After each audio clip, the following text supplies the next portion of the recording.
La SCPI PFO a été lancée en 1998 à la sortie de la crise immobilière des années 90, donc en fait c'est 25 ans cette année. Nous aimons la considérer comme étant le meilleur des savoir-faire de Pareil Asset Management car elle investit sur toutes les typologies d'actifs en France et dans les autres pays de la zone euro.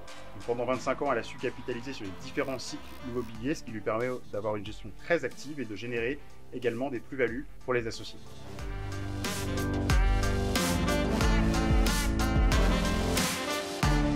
Réalité, et ce sera même la réalité dès l'année 2024, car PFO sait s'appuyer sur des fondamentaux très solides, un taux d'occupation financier qui est supérieur à 95%, une durée résiduelle des baux de plus de 5 ans, et également donc sur les plus-values de cession. Et c'est un niveau, ces 6%, qu'on compte pérenniser à moyen terme, notamment en nous appuyant sur un report à nouveau de 45 jours.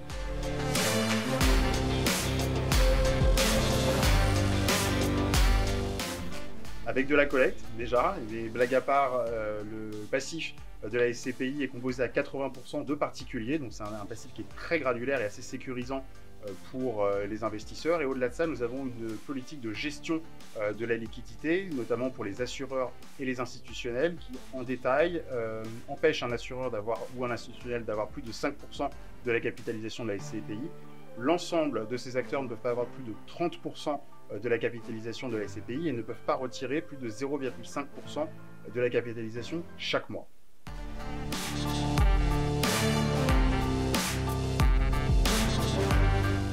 Le taux de distribution 2023 s'élève à 5,70%, en progression par rapport à 2022 qui était de 5,57%, et ça sur la base des anciens prix de part, parce que 2023 était aussi une année de réajustement de nos prix de part. Pareil Asset Management a pris la décision en transparence et en responsabilité d'impacter les prix des parts de nos SCPI pour refléter à la fois la baisse passée et à venir du marché. Donc le PFO a baissé de 8,9% et bien nous en a pris car les expertises au 31 décembre nous donnent une valeur de reconstitution très proche du prix de part avec une petite différence de 1,3%.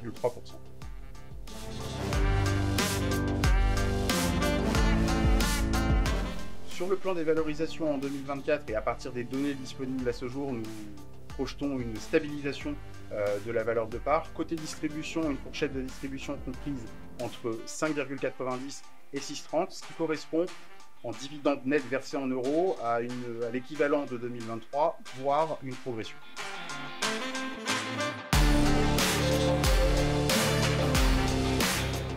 Trois raisons d'investir sur PFO: sa double diversification géographique et typologique, une exposition à l'Europe qui est croissante, et enfin une année 2024 qui est une année source d'opportunités, et encore une fois c'est PFO avec un O comme opportunité.